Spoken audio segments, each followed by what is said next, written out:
सबसे पहले तो मैं doctor CP Bhardwaj, trainer, motivator and counsellor, उन सभी विद्यार्थियों को जो हरियाणा बोर्ड से और सीबीएसई से 10th और 12th में उत्तीर्ण हो चुके हैं, उन सबको बहुत बहुत बधाई।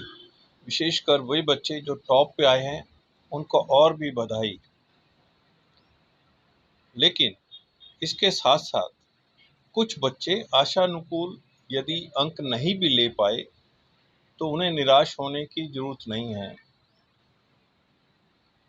अभी पूरा जीवन पड़ा है। मेरे को कई बार, मैं बचपन में ये कहा करता था कि जो बच्चा थर्ड पोजीशन पे है वो सेकंड से कंपटीशन करता है, ताकि मैं सेकंड आऊं, सेकंड वाला फर्स्ट से करता है।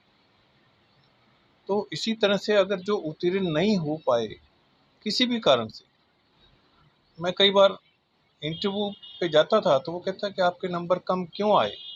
तो उस नंबर से उसका व्यक्तित्व नहीं झलकता है, झलकता है तो उसके विचारों से, उसके व्यवहार से, उसकी कार्य की क्षमता से, उसकी सीखने की क्षमता से, उसके टैलेंट से, उसके बिहेवियर से, कम्युनिकेशन से।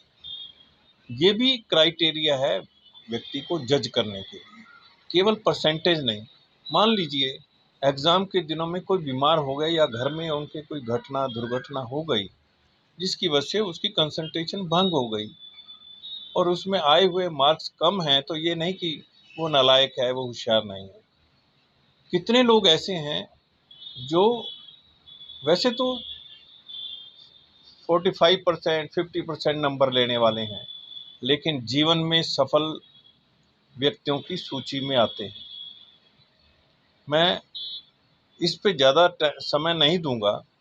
हाँ, लेकिन ये जरूर है कि वे बच्चे जो उत्तीर्ण हुए हैं अपनी किताबों को मिट्टी के भाव रद्दी में ना बेचे। एक बच्चा जा रहा था किताब लेकर के, पूछा कहाँ जा रहे हो, कहता जी रद्दी बेचने जा रहा हूँ। कौन सी क्लास की किताबें हैं? 12th की किताबें। मैं पास हो गया, अब इसकी जरूरत नहीं, घर में जगह नहीं है रखने की। तो उसने कहा ये कितने की बिक जाएंगे? कहता जी 20 रुपये किलो, रद्दी के हिसाब से ये 3 किलो है, 60 रुपये की बिक जाएगी। तो उसने कहा 60 रुपये मेरे से ले लो, लेकिन ये किताबें, ये जो हमारे सिक्योरिटी गार्ड है इसका बच्चा अभी 12th में हुआ है, आप ये किताबें उनको दे दो तो वो 1,000 रुपया उनका बचेगा। मुझे ये बात सुन कर के बहुत ही आश्चर्य हुआ कि ये लोग कितनी गहराई से सोच गए और हल्केपन से ये बात कह गए, जबकि ये बात समझाने में, समझने में सालों लग जाते हैं। ऐसी ही ये सीख ना केवल उस सिक्योरिटी गार्ड के लिए है, हमारे आसपास बहुत से लोग गरीब हैं जिनके पास वो 1,000 रुपया कर्जा भी नहीं मिलता है, कोई उनको कर्जा भी नहीं देता है किताबों के लिए। वो किताबें ज्यों की त्यों, उसको जिल्द नहीं है तो उसकी जिल्द को भी ठीक करवा करके अगर दें तो उससे ज़्यादा पुण्य कोई हो नहीं सकता। मैं सभी पेरेंट्स को, सभी टीचर्स को और सभी स्कूलों को, सभी पेरेंट्स को भी ये सलाह देता हूँ कि यदि आप सक्षम हैं और आप कहते हैं मेरे पास करने के लिए कुछ नहीं है, तो इससे बड़ा और काम कोई नहीं हो सकता कि आप अपने बच्चों से ये कहें, जिस कक्षा में उत्तीर्ण हो गए और हमारे आस पड़ोस में मिलने वालों को उन किताबों की ज़रूरत है और हम उसे और पैसा नहीं दे सकते, तो कम से कम किताबें दे करके हज़ारों रुपये तो बचा ही सकते हैं। आज के लिए इतना ही है। मैं doctor CP Bhardwaj, trainer, motivator and counsellor.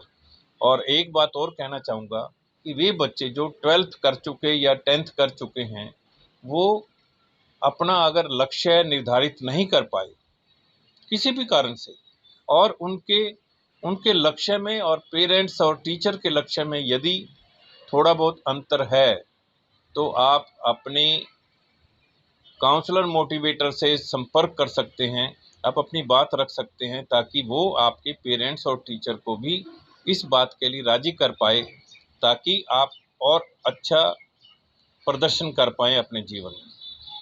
आज के लिए इतना ही है। मैं डॉक्टर सीपी भारद्वाज हमेशा आपके बीच में रहता हूँ, विभिन्न प्रकार के विषयों को लेकर के। आशा है आपको ये वीडियो पसंद आया होगा। यदि पसंद आया है तो हमारे YouTube चैनल को ज़रूर लाइक करें, शेयर करें, सब्सक्राइब करें और फॉरवर्ड करें। और देखते रहें डॉक्टर सीपी भारद्वाज का YouTube channel, WhatsApp group, Facebook group और वेबसाइट। धन्यवाद। आपका दिन मंगलमय हो।